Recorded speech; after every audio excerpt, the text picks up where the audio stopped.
Hello, everybody. I am Audrey Luce, the production lead of Studio Impasse and our game Hermea. And we got a status update for y'all. As you guys can see behind me is the April status update. This time it's a little bit different in that it is a video, so you guys are going to see me popping in and out here every once in a while. But let's just get started. Starting off strong, gotta go over our contents. This presentation is going to go over first the feedback that we received from last time and over our play testing, the progress that we made in 2 sprints, our projections for the rest of the project, any risks that we may run into in the mitigations, our efficiency stats, and our demo at the very end. Let's go right into the March feedback though. As you guys can see here, there were positives and negatives. Overall, the run through Olympus was amazing. The design of the levels, animation, sprinkles, the art that we were able to make, and the complete gameplay loop. There was also negatives, however. The lightning VFX, for example, is a little bit too linear. The lighting was too dynamic. It was hard to project things without any stated assets. There needed to be a couple of small tweaks to animation, and as well as the agreeal that there should be flourish animation since we're going to see so many over and over again, and we need the scope for the cutscenes if we're planning on having those. Of course, there were a couple of these that we did not address in these next 2 sprints, and that is just going to be the first 2 here on our negatives list, the lightning VFX and the lighting. We didn't want to go ahead and tweak just yet, but we did focus on the rest. We also ended up getting some feedback from playtesting that we ran once again, and these were our goals. So first we wanted to identify areas of improvement or change in Underworld levels 1 and 2 and their white boxes, and we needed to determine the gameplay improvements from our game overall. The conclusions that we got from those playtests is 1, quality of life changes needs to be made. We already fixed the ones from our previous playtesting, but we ended up finding some more, such as there needed to be a little bit of tweaking when it comes to our camera and the controller. We need to implement a quick step, change the checkpoint respawn and how it works, and potentially add HP to Hermea. There are also improvements that needed to be made to the white boxes. Our projectile hitboxes needed to be edited. We needed to edit the boat movement and just spacing in general. And that's everything that we really wanted to focus on these last 2 sprints, and of course a couple of new things that we're going to be focusing on in the future. But what were our specific goals for these 2 sprints? First of all, is sprint 6 and 7 that we have now gone over since the last time. For 6, we wanted to start the creation of the Underworld, both in terms of level design creation and our assets, and we wanted to implement those quality of life features and modifiers for both Twitch and what we ended up discovering for our gameplay. In Sprint 7, we went over our dialogue and started getting that recorded. We wanted to brainstorm even more potential quality of life for the gameplay and accessibility features to create for the future sprints, and the continuation of Steam and Twitch integration and features. So, first though is the theme. So last time we just talked about how the environments go into this. This time in terms of theme, we really wanted to focus on the dialogue and how that brings out our narrative. So we ended up being able to find voice actors. We wrote all of the dialogue and we were able to actually go on ahead and record it. So we're going to show you guys a line per voice actor to introduce you guys to our characters. I want to pet Cerberus, and no god is going to stop me. I think he's just getting tired of your fish puns, Hermea. Don't let him guilt you into stopping. I can't afford to pay these bills. Hera wouldn't let me hear the end of it. Chill out, Hermea. You're getting pretty far, and I don't want to have to wash you away. Can either deliver the mail or die already. It's almost time to walk Cerberus.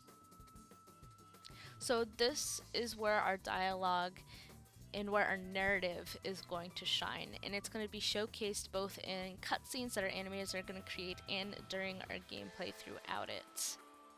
Moving on though, we also have some updates to Hermea. So last time we told you guys that we have him, we have the model, and this time we got him rigged and we got him animated. So as you guys can see here, we have his idol at the top and his little flight animation. So he is all set and ready to go to be implemented into the game.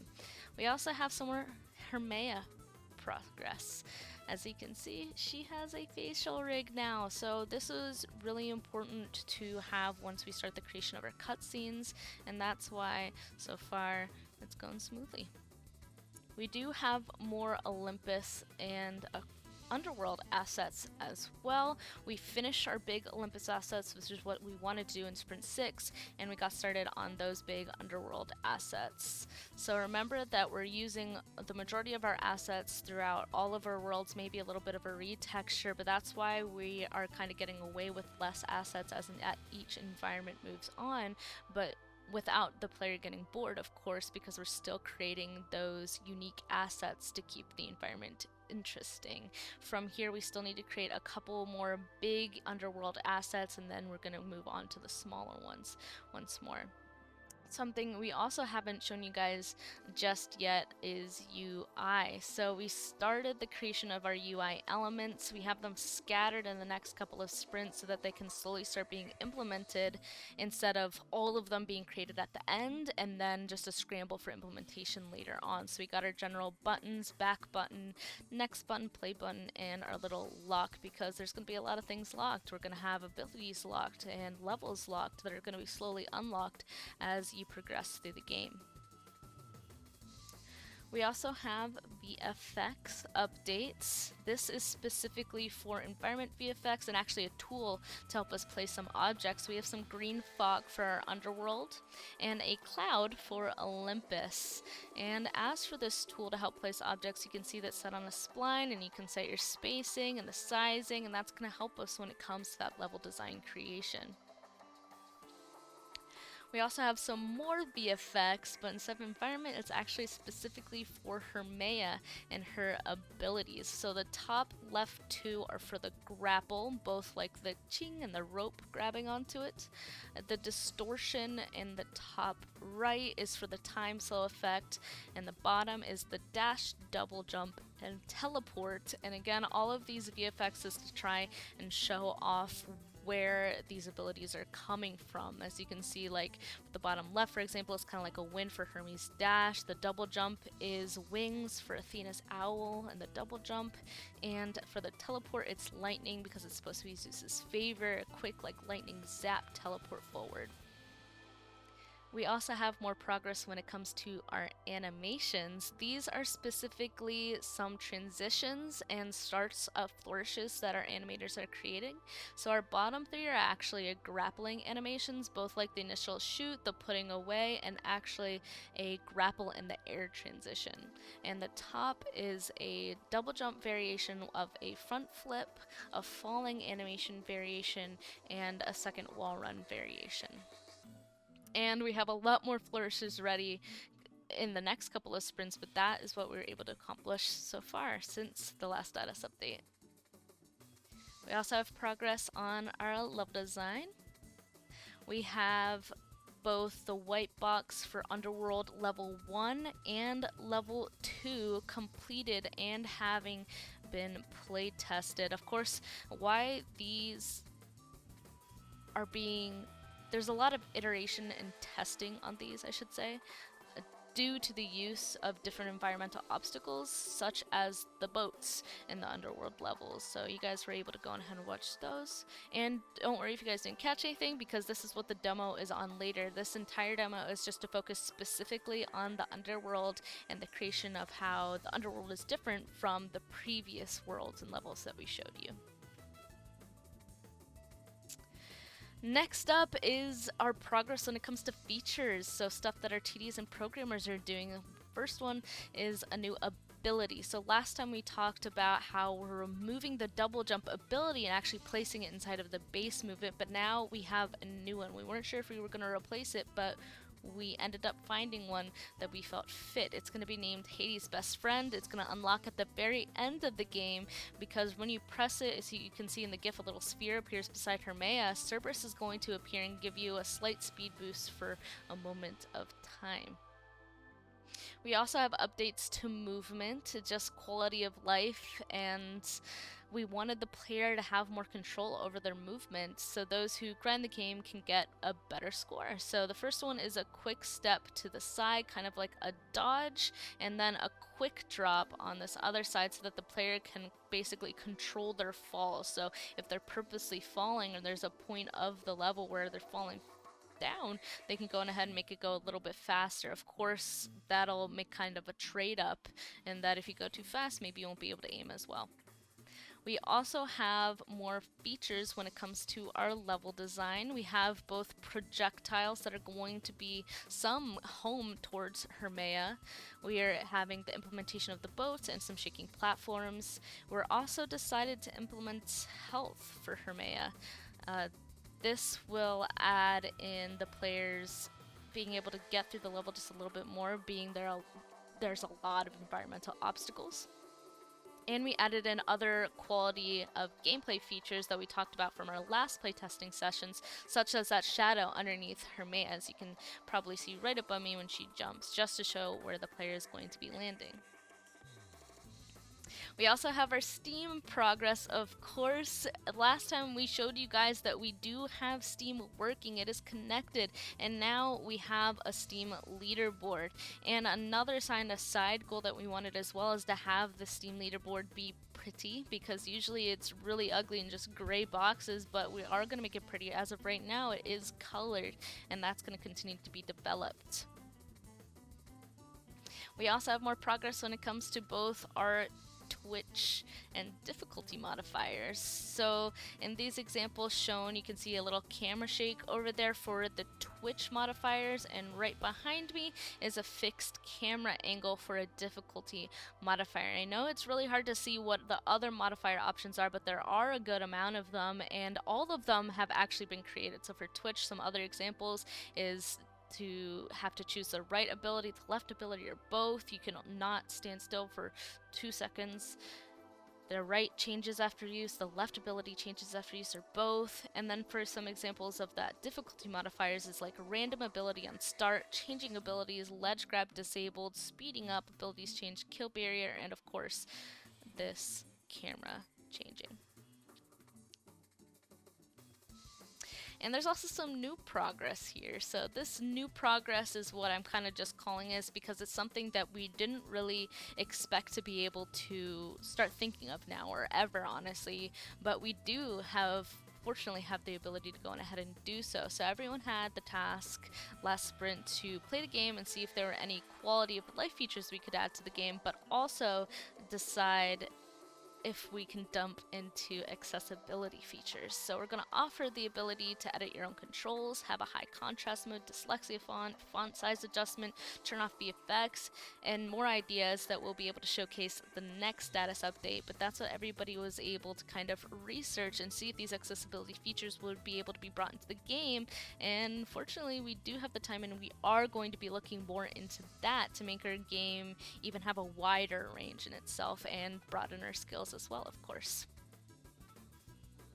So again, kind of as a recap, like what were our goals specifically of these last couple of sprints? In the last status update, I actually specifically named these things as our goals and these specific tasks that we wanted to accomplish, but not only were we able to accomplish all of these, we were able to do more. So all of the stuff in green is all of the stuff that we were able to do additionally on top of the original goals and the original tasks that we wanted to get done. And it was a lot, to be honest.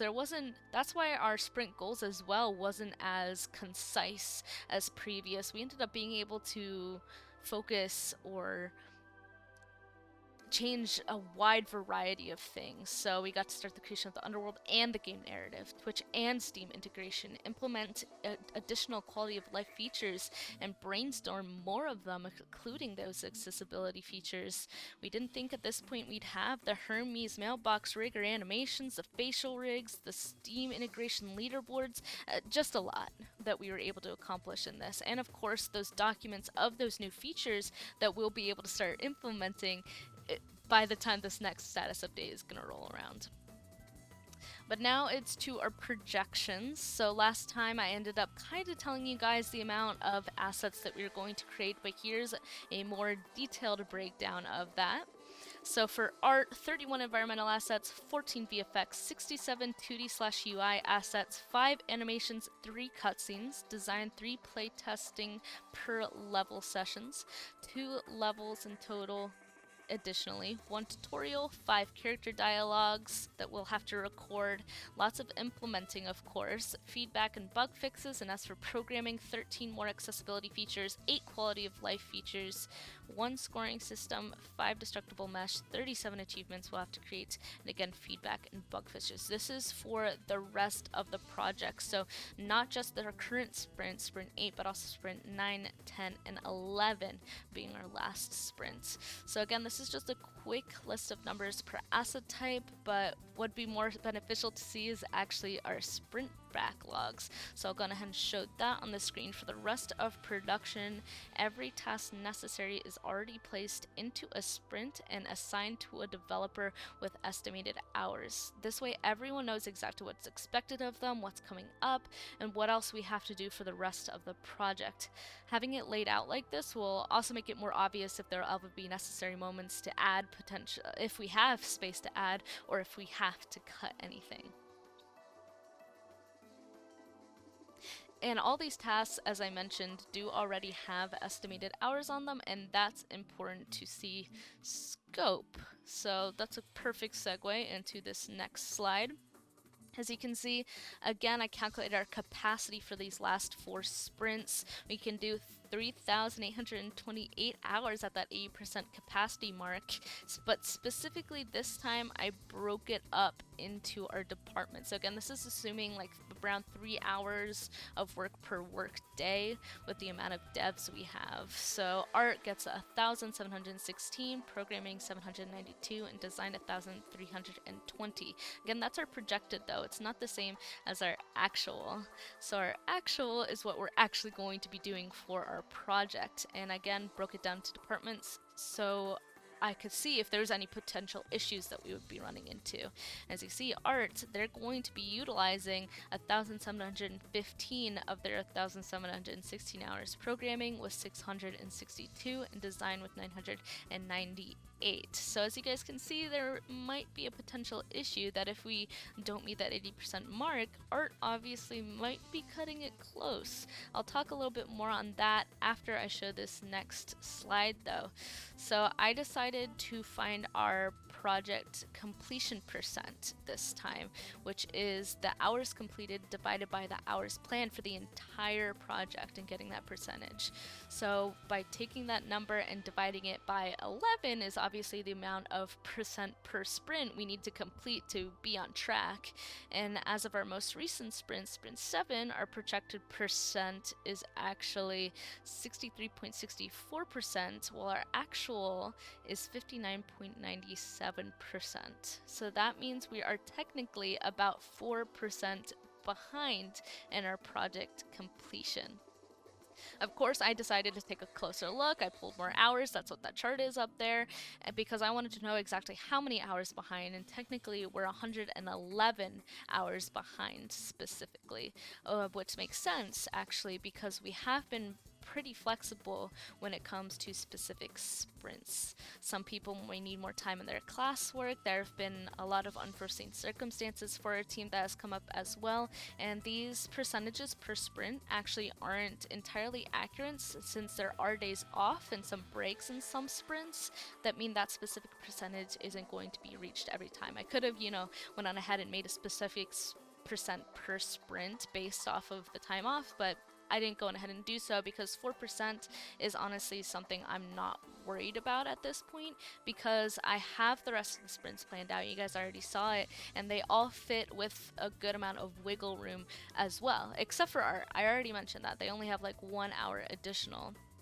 But you guys actually saw like the little red areas in those plans. Those are planned assets to be cut if at any point we get behind. We already know what we are going to be removing. So every single sprint, if the sprint before anybody gets behind, we're going to look into the future sprint and cut those unnecessary assets. And we're just going to keep doing that to make sure that our time and our asset creation is under control. Basically, everything is under control and prepared for at this point. There's also a development calendar for level design, once again, outlining the rest of the levels and the steps to make them until the very end of the project. This time it is made as a Google Calendar, so everyone can actually have it on their personal calendars, and we can move these tasks around to be flexible if needed. We decided to do this, or at least I decided to do this, so that right when people go on ahead and finish their task, the next person can be notified immediately, and they'll see exactly how much time they have until they need to be passing it off to the next person. So luckily this also shows that there's still a great bit of wiggle room with some LDs actually being free in later sprints to be able to go back, focus on polish in the previous levels that we're looking for. That leads us to our risks and mitigation. So there are two that have been up here for this entire time so far, and actually a new one that I added on this time. So with level design, that's constant. It's our constraint. We already picked up contractors to help us out, to help us meet our goals, and we still do have that wiggle room, luckily, and actually we're being able to create a tutorial level this time, so we might have that space to go ahead and do so. But it's still something that we're keeping a close eye on. That's why I created a calendar specifically for them. We also are going to do constant play testing of our game. We want to make sure it's the speedrunning genre. We want to make sure it's going to fit with our audience and that it's just a fun experience for people to create. And I added this last one, unforeseen circumstances, because we have already had a fair share of those unforeseen things kind of happening and making us have to re-look back at our project, see what we need to potentially cut as a whole, or just what we need to kind of get around or work together. But the thing is that we have been able to overcome everything that's coming at us so far, so we're just going to continue to be flexible and overcome those. And I already showed you guys our plan now that we're coming up to our last 3 sprints of what exactly we're going to do to make sure that we're going to finish everything that we do want or do need. And we have one section left of this presentation, which is the team efficiency portion. I do this every single time because, again, this is something that I want to be paying attention to throughout. First one is meeting versus work actual hours. Again, this time I actually averaged sprint 1 through 5. You guys can see the percentages there. And these last 2 sprints actually have been our best in terms of meeting actual versus work actual hours. So last update, I actually said that I would assume our meeting hours would look nice now that production has officially started in sprint 6, and these numbers confirm that. Sprint 7 is our lowest meeting hour time to date, and that just means everybody is working. I want to be conscious of where everybody's hours are going compared to the rest of their work, and so far it's working out in my opinion. We also have accuracy per sprint per department. Again, we want to make sure that everybody is not only using their hours towards work more than meetings, we also want to make sure that their estimates are being improved upon, because that's something big that they're going to have to learn about themselves and about the task given to them, especially when they go on ahead into that industry. So again, none of them actually look that bad. Everybody's still slowly getting better. Of course, there still are some hiccups every once in a while here and there, but that's also because some of these things can't entirely be predicted in terms of hours estimated and those unforeseen circumstances that I kind of mentioned. Happy to say so far that the accuracy portion, as you can see, I mean, it's not doing so bad though, so it's working. And before I go any further, before we show off the demo, I just wanted to say a big thank you once again to my entire team of Studio Impasse. All of these guys have been working so hard, including our contractors, audio design, just everything is what you guys are going to see both in this demo and from this entire presentation so far. So let's go on ahead, jump into that demo. And this is going to be are specifically focusing on our underworld white boxes. We're going to have Hermea just running through those, playing both underworld level 1 and underworld level 2. Again, they're only white boxed, and this time, once again, we have a new music track. So we're just gonna have, once again, just raw play of the underworld levels. Hope you guys enjoy.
Thank you so much for listening and watching. I hope you guys enjoyed our April status update, and I can't wait to see what these last couple of sprints are going to bring us. I will see you guys in the next status update. Thank you.